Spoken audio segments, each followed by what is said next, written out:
to Big Brother and the 12th live eviction. I'm joined by our latest evictee, Winston. Every time we say your name or you know you're being addressed, you just go, woo! It's the gun show straight away. Yeah. Now listen. Everybody out here was quite shocked. Everybody in the house was quite shocked. Were you quite shocked that your name was just called out? Yeah, a little bit. Just from like the reactions and stuff, because everyone was like, "Oh yeah, you'll do you know what I mean? You're in it here." Like, do you know what I mean? Like everyone else, you know, a few people got booed and stuff. So a little bit shocked. But it's just the way it is. You know, I'd rather if people want me out, then I'd rather be out than being in if they want me out. If that makes sense. How do you feel about being sat here? Are you gutted to be out so close to the end? Like, I am a bit gutted. I'm not gonna lie, I'm a bit gutted. But I've made it like 65 days all the way through, and like for some reason I thought when I first went in, I thought I'd last week 4. I had week 4 in my head. So the fact that I've done like all the way to you know to just this before. Obviously, I'd love to have made the final, but yeah. But so why do you think you are here? What, here right Everyone's now? quite baffled, aren't they, as to why you are here. Why do you think you've come out tonight? I don't know. Like I've been evicted. No, I know you've been evicted, but it's vote to evict, so they wanted you out, not quite as much as Mark, but more than the other 4. Yeah. So what do you think you may have done for people to want you out? This isn't a trick question. I'm just asking what you think. Like we broke out yesterday, last night. But I don't think there's enough time for... That was quite funny. Yeah, we hit the old fire exit and ran out, and yeah. I don't think that's something people would have like disliked or whatever. But yeah, that's. I don't think you should worry about you or what you've done in there, because I mean I'm only speaking from my behalf, but you have kind of almost been the model housemate, really. You haven't kind of done anything wrong. You haven't put a foot out of line. You've been quite fair. Yeah. So I think that's why everybody is quite shocked. Yeah, thank you. Lots happened this week. There was a lot of drama. Yeah. Because money became involved in the house. What are your thoughts on Ash, Mark and Chris's decision to take the money? I was like a bit disappointed, really, with like all the decisions. But basically, because what the idea was, we made a pact that if we got the additional money, it would be like shared between eight of us. Yeah. Just to make things fair, because everyone was like, when we got the first task, everyone was like, oh, I can't be with it, you know, I'm not going to win, I'm not going to win. And I just said, OK, we'll split it. So everyone was like, we'll put a pact in, and whoever wins it has to split it. And that was kind of your idea as well. Yeah, it was my idea. You kind of came up with it, and it's a good idea. Yeah. But have you never seen Big Brother Winston? Not. Pacts never work. Well, I thought this one would, because I did, like, I genuinely trusted everyone in the house, like, you know, I would have trusted them, like, to do that. And I think, even though they did choose to take the money, even though Ash did and Mark, I'm pretty certain they would have still split the money when they got out, you know, that additional money if it was in their bank. So it hasn't changed your opinion on any of them? On Ash and Mark it hasn't, but on Chris it did sort of change my position on him. Why just Chris? Why do you think he got it in the neck and the other 2 kind of got away with nothing, really? Well, for the reason that, like, we're sitting there and when we saw, when we were obviously all like round the sofas and Ashley was making the decision in the diary room, we were like, oh, Chris, and he said, oh, yeah, well, I was going to give it back to the winner, and I was like, what do you mean you're giving it back to the winner? We were talking about splitting it between 8 people, not giving it back to the winner. Yeah. And then he was all like, oh. Yeah. So just, I don't know, just not the one to be trusted. He did have quite a lot of thought processes in there. You know, with some people, everything is black and white. Like, you're very much, that's the deal, and you stick to it.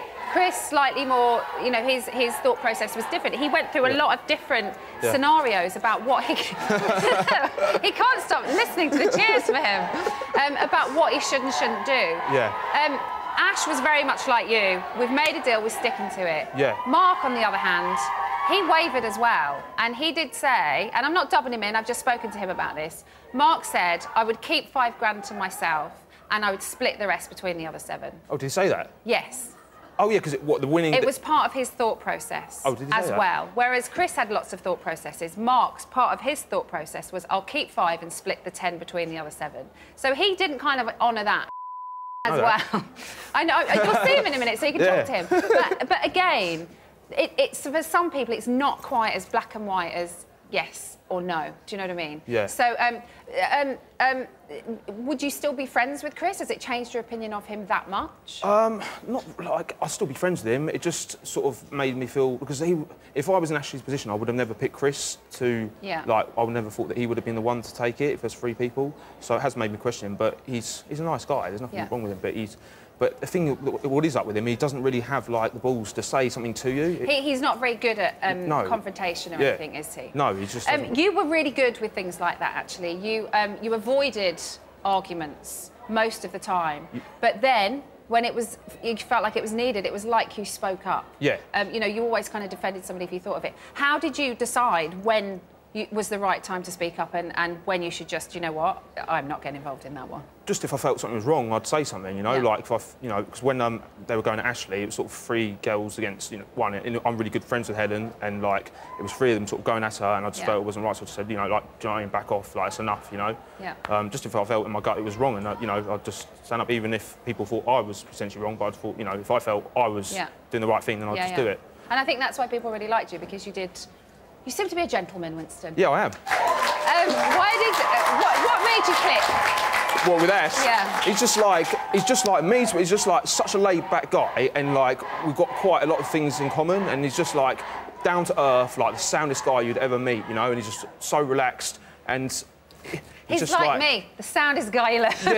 Yeah, I didn't mean it to sound like that. No, but he's just like, honestly, he's just like the best guy. Do you know what I mean? The best guy. Best guy. You were like 2 naughty little boys to watch when you were together. Yeah. It was very nice. Yeah, like he's the type of guy like I'd introduce my sister, and I don't even like I don't ever introduce a guy to my sister. Listen, you did have some other love interests in there. Let's start with Tamara. She was gone out of your life so quickly, Winston. Yeah. What would have happened had she have stayed? Well, do you know what I mean? I don't know. It probably got a bit heated, you know. Would you like to see her again? Yeah, I would like to see her again. Yeah, definitely. Yeah. I've seen her for quite a few weeks from the beginning of the show. I haven't seen her for a few weeks now, but she did say she wanted to see you and she would like, you know, maybe things to progress. Yeah, great. Yeah. So would you meet up with her? Yeah, definitely. Yeah, I'd like Have I just done a bit of blind dating here? Yeah. Exactly. Back to girlfriends. So okay, Tamara, she's made it. Danielle. Were you as surprised as we were when she played footsie and stroked her inner thigh? A little bit, yeah. Yeah, I was, yeah. Because you look gobsmacked. Yeah. Yeah, she was putting on me, yeah. Was that ever going to go anywhere? No, not really. It's just sort of like, just there in the moment, and it was like, I was like, oh, all right, how you doing? But no. Yeah. On a level of feeling uncomfortable, what was greater? That with Danielle or when Bianca walked in? Like, Bianca was more fun, really. But, really? Like, but it was more uncomfortable, if you know what I mean. But it's like, well, the reason, like, when we were Did she slightly terrify you? Like, well, she didn't. The thing was, we were on Armageddon week, and we were, like, at our lowest point. Like, Marlon had been evicted, and I'd had an argument with him the week before, and then suddenly we got 3 new housemates in, and suddenly I got a girl, like, on me, like suddenly I want to ride you. Like, I was like, what is going on? Like, it's just such a mental place. You there, looked as shocked with Bianca as they all looked tonight when your name got called. Really? Yeah. Have you enjoyed it? This has been the best time of my life. It's been the best time of my life. I've just heard from the gallery that they are convinced that this is a fake eviction and that you're still in there. Really? Yeah. How silly they are! He's gone! Winston, thank you. Go and see your mum, Dad. Thank you very much. Cheers. You. Thank you. Thank you.